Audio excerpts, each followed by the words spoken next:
to the motherfucking relay. We're covering today's top boxing news.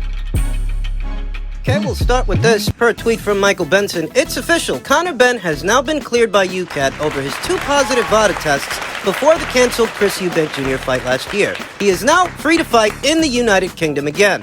An ordeal that has taken up the better portion of 2022 for young Conor Benn. The silver lining is that he's only 26 years old. While he has some lost time to make up for, he has plenty of time to do it. And this entire fiasco, in spite of what some might think, it hurting Conor Benn's credibility and his image. The entire ordeal has kept him in the news, kept him relevant. So I have no doubts his very next fight in the United Kingdom will draw a crowd. Some will be more forgiving than others. You need any testament to how forgiving fight fans can be when they favor a fighter, look no further than Tyson Fury and his Nandrolone fiasco. And what about Canelo and his clenbuterol? Oscar Valdez and his tea leaves. When they like you, they like you. Conor Benn himself reacted to the news by saying, "Today marks the end of a grueling 10-month process during which the WBC had already decided that I was innocent of any wrongdoing. After a hearing with the National Anti-Doping Panel and UKAD, I have now been vindicated for the second time. Hopefully the public and various members of the media can now understand why I have maintained my innocence so strongly all the way through. The UKAD process has now formally ended and I remain free to fight. Naturally, I am pleased that I can now put this behind me once and for all. As you can imagine, the last 10 months have weighed heavily on me, and I am anxious that if this happened to me, it could potentially happen to anyone, to be honest. Dedicated and clean athletes." Conor still maintains his innocence. To some people, he'll always be a drug cheat. He'll always be a dirty fighter, but that's not going to stop them from watching his fights or talking about him, so it's neither here nor there. Really doesn't matter. Conor continued, "I would like to thank my fans that have kept the faith when many have turned against me, as well as my team, Matchroom, my friends and family, sponsors, and also my legal team, all of whom have shared a belief in me and a commitment to ensuring the correct result being obtained and justice being achieved. Only with the strength of all this support have I been able to continue during this challenging time. I now intend to put this matter behind me and look forward, which begins with fighting as soon as possible so I can remind everyone of who I am." There are many good options out there for Conor Benn in between welterweight and middleweight. Lots to choose from. One that almost immediately comes to mind is former IBF welterweight champion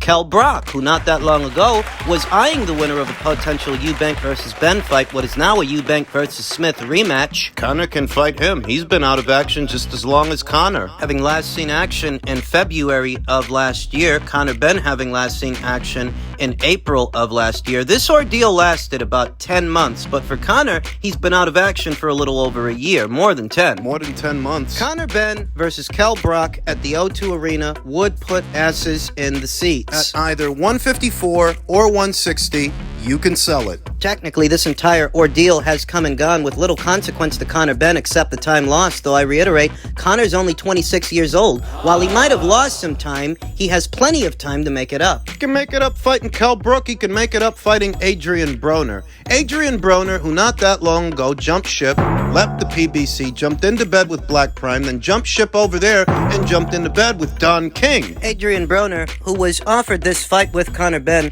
at least 2 times before by Eddie Hearn, 2 separate offers that were rejected while Adrian was still with the PBC. A lot has happened since then. Adrian has since jumped into bed with Don King, if you can believe that fighters are still signing to Don King in this day and age, given his reputation. Adrian Broner did, and he was last in action last month opposite the ring, Bill Hutchinson, a lawyer who moonlights as a boxer. Adrian beat him on points. And Adrian's marquee value in 2023 is not what it once was close to 10 years ago. I'm sure that Adrian would like to make more interesting purses, more interesting money than whatever he made boxing Bill Hutchinson to a decision. Eddie Hearn can get him a 7-figure purse. I don't think very many people can at this point. I don't think Don King can. To put him in a big fight on a big stage, on a big platform. How many people are willing to pay Adrian Broner in excess of $1 million or $2 million or $3 million to fight? How many? Not that many. The real question is, how willing is Adrian Broner to share the ring with the likes of Conor Benn, who hasn't fought in a long time?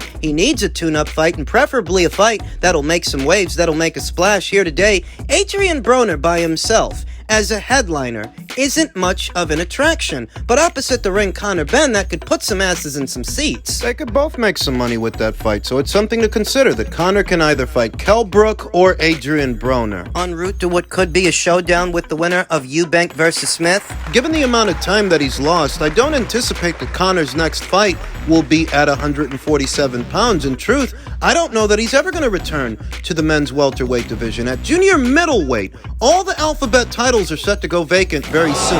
And while the same rings true at welterweight beyond this weekend's fight, which weight is easier for Conor to make? At this point, I think there are more high-profile fights for Conor between 154 and 160 than 147. Think about it. Two biggest names at welterweight are either Terrence Crawford or Errol Spence Jr., and irrespective of who wins and who loses, I anticipate that both of them will be moving up to 154. That leaves only Keith Thurman at welterweight, fighter of any notoriety, but what are the odds you're going to get him to box on a Matchroom show? The two biggest names at the weight are set to move up to junior middle very soon, and you have names like Tim Tszyu there. Kell Brook. Between 154 and 160, you've got Tim Tszyu, you've got Kell Brook, you've got the winner of Eubank versus Smith. All the alphabet titles at 154 are going to go vacant very soon. And I think a year removed from the sport, it would be much easier for Conroy to make 154 than make 147, so he might return there as a junior middleweight. Or he should. Feels like there are a lot more opportunities for young Conroy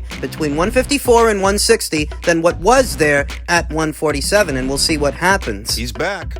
Just in keeping with the theme of news, at or around this weight, former unified welterweight champion Keith Thurman on Fighting Spence, he wasn't worth a lot in the past. Now, the fight is bigger, better, and greater. Keith Thurman is in a pole position to become the welterweight division's WBC champion beyond this weekend's fight. We'll see if he does. It should be of a certain caliber, Thurman said of a potential fight with Spence in an interview with Jeff Zimmerman. Like, the fight we're gonna see this weekend, Spence and Crawford, this fight is truly of a certain caliber. If Thurman would have fought Spence the day he said my name, that he put some syllables together, he would have got paid 1-point-something million, if that. He wasn't worth a lot. I would have got paid respectfully, something. But real boxers know that champions, when they fight at the right moment, the world has to recognize what kind of fight it is. If Thurman would have fought Spence, we could have got the fight over with, but the world would not have acknowledged the greatness of the battle at that time. I've got the unified world titles against Danny Garcia. There were bigger fights on the table, on the horizon. At that time, for Keith Thurman, it didn't make sense to take on a high-risk, low-reward opponent like Errol Spence Jr. And at that time, I think if he would have fought Errol Spence Jr., he wouldn't have made it to the Danny Garcia fight, and he wouldn't have made it to the Pacquiao fight, not without a loss in his record. The loss of his momentum, whatever momentum he amassed at that time. Without condoning or condemning Keith Thurman's actions or the lack thereof, I just feel that if he would have fought Errol all those years ago, when Errol first started calling him out, he would have lost. Still might. There were bigger fights on the table, on the horizon. Unfortunately for me, after Danny, there was the elbow surgery. After Pacquiao, there was the hand surgery. This is my journey. This is my story. These are my struggles. And Keith Thurman's not the first fighter to suffer an injury after a fight, or the first fighter to have to undergo surgery. He's not. The amount of time that Keith Thurman spent away from the ring, I mean, for starters, Keith wasn't all that active to begin with. The year that he fought Sean Porter, that was the only fight that he had that year. And the following year, when he fought Danny Garcia, that was the only fight that he had that year. But after the Danny Garcia fight, he sat out for about 2 years. Was that really necessary? Only Keith Thurman knows. In 2019, if Thurman didn't lose to Pacquiao, I would have fought Spence last year, Thurman said. How do I know? How does Thurman know? Because he fought Ugas. Did anybody really care about that fight? Where did the fight happen? Okay, in Dallas. Big arena, big setting, huge network television. Put Thurman and Spence on that platform and tell me it's not bigger, better, greater. Woulda, coulda, shoulda is all I hear. So unfortunately, there was never that setting back then. When the setting appeared, Ugas was the champion. Thurman didn't have his title anymore. This is how boxing moves, like this sometimes. It's not a straight climb. Boxing can move like this. It's very unfortunate. I still would love to fight the winner winner of Spence versus Crawford, the loser of Spence versus Crawford. Maybe he will. I don't think Keith Thurman is all that interested in becoming a champion at welterweight per se and having a lengthy reign. I anticipate that Keith Thurman might be one of several welterweights that ends up moving up in weight. If the two biggest names at the weight are Crawford and Spence, and after the fight they're likely to move up, Keith will follow. He'll follow them. And if the fight works out the way I think it's going to work out, to where Terrence Crawford knocks out Errol Spence Jr. late, say at the end of the third quarter or the beginning of the fourth, I don't think there is going to be a second fight if Errol gets knocked out. I think he would decide to take some time off, a considerable amount of time off, come back at either junior middle or middle. Maybe he can fight Keith Thurman as a tune-up fight. I could see that. So unfortunately, there was never a setting back then. When the setting appeared, Ugas was the champion. Thurman didn't have his title anymore. This is how boxing moves like this sometimes. It's not a straight climb. Boxing can move like this. It's very unfortunate. I still would love to fight the winner of Spence versus Crawford or the loser of Spence versus Crawford. The truth is, Crawford's never seen Thurman. Spence has never seen Thurman. The truth is, I'm not sure they have to, because you lost to a 40-year-old Manny Pacquiao. The time off that he took after the Danny Garcia fight was said to have been due to an elbow injury and elbow surgery, but you have to question as to whether or not it was necessary for him to sit out as long as he did. He sat out for close to 2 years. He's not the only fighter that suffered an injury and had to have surgery for it. Ebony Bridges suffered a hand injury. Actually, Ebony went into the Shannon O'Connell fight sporting that injury, knowing that if she would have had the surgery for it, the IBF title would have been forfeit and she wouldn't have been able to fight. So she decided to go into that fight with that injury and delaying the surgery until after the match. She's set to return later on this year. Not 2 years after having suffered the injury or 2 years after having undergone surgery. She's coming right back. So there is a question as to whether or not it was necessary for Keith Thurman to sit out as long as he did, close to 2 years after the Danny Garcia fight, 2 more after the loss to Manny Pacquiao. Said he suffered a hand injury after the Pacquiao fight, but was it necessary for Keith to sit out for 2 years? And what about now? He hasn't fought in over a year. It's been over a year since the Barrios fight. Was that necessary? Keith was on standby should things not work out between Terrence and Errol last year. That's the look of it. And things didn't work out last year, but talks resumed this year. So was it really necessary for Keith Thurman to sit out as long as he did? If you think it was, it hasn't really worked out in his favor, has it? Now, he's rumored to be facing former WBA champion Yordenis Ugas in what might be the first and only fight he has this year. Another non-productive year for the former champion. Just one fight. Just one fight last year, over a year later, just one fight this year. That's the look of it. Was that necessary? Was it really? He's still holding out hope that he can fight the winner or the loser of this weekend's fight. I'm not completely sure that he will, but the door is open. We'll see what happens. Finally, my continued thoughts on Naoya Inoue's big win this past Tuesday, and how so many critics here in the West, so many naysayers are now saying that Naoya Inoue is thereby legitimized in their eyes for having beaten Stephen Fulton, the same people that were unconvinced of his body of work so far. The fighters that he beat en route. The champions, of which there were 5, technically 6. Hernandez for the WBC light flyweight title, Narvaez for the WBO at Superfly, Rodriguez for the IBF at Bantam, Donaire for the WBA. Then again for the WBC, and Paul Butler for the WBO. That's 5. 5 champions, technically 6 if you count the second fight with Nonito Donaire. Stephen Fulton was just the latest, and in spite of his body of work so far, spread across 3 weight classes, there were people out there telling you that Naoya Inoue is just a hype job, some hype job that Top Rank built, even though most of Naoya Inoue's career, he wasn't with Top Rank. They wouldn't know that because they don't watch the lower weights, which begs the question, how the fuck would they know who the good fighters are and who the good fighters aren't if they don't watch them? In their minds, any fighter that isn't in the West, any fighter that isn't an American fighter, a fighter that they're used to seeing, used to looking at, any fighter and every fighter that isn't based out of America, oh, they must not be very good. That's what they tell themselves. You know who these people are. They were convinced that for the simple fact that Stephen Fulton is an American fighter based out of America, Philadelphia, that'll be enough for him to beat Naoya Inoue. Sliding fighters like Paul Butler, sliding fighters like Nonito Donaire, who lasted much longer in the ring with Naoya Inoue than Stephen Fulton did, put up more of a fight than Stephen Fulton did. These were the guys they were sliding. These were the guys that were overlooking. The guys who performed better against Inoue than the American did. They were poo-pooing all over wins like the Paul Butler victory, saying, "Who's Paul Butler?" I'll tell you who Paul Butler is. The guy who won 11 rounds with Naoya Inoue, that's who. WBO bantamweight champion that lasted longer with Inoue than the American. Shows what you know. Nonito Donaire went 12, went the distance, and not only did he go the distance,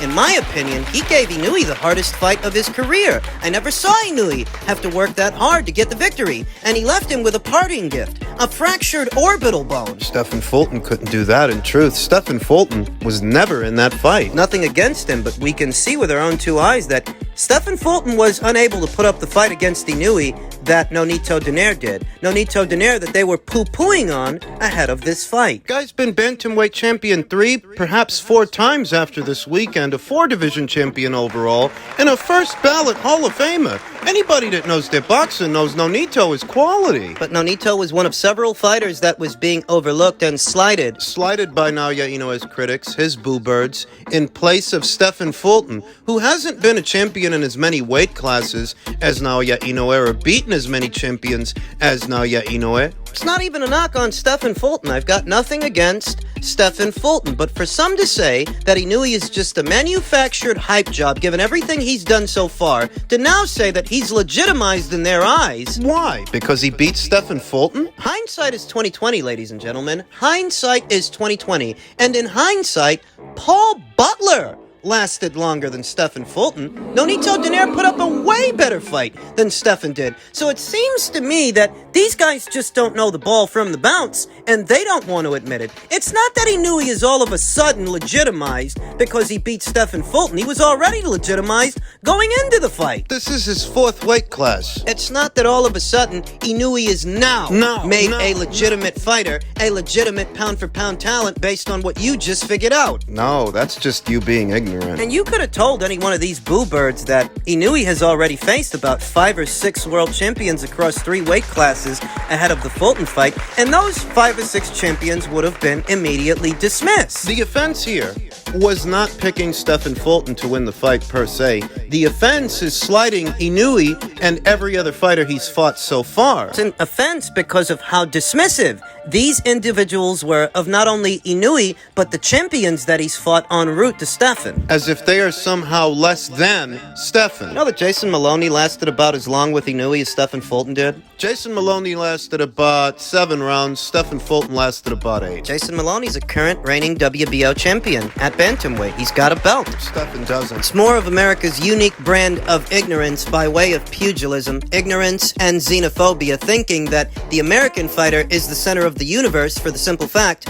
that he is American. Wrong. Like I said, you guys don't know the ball from the bounce.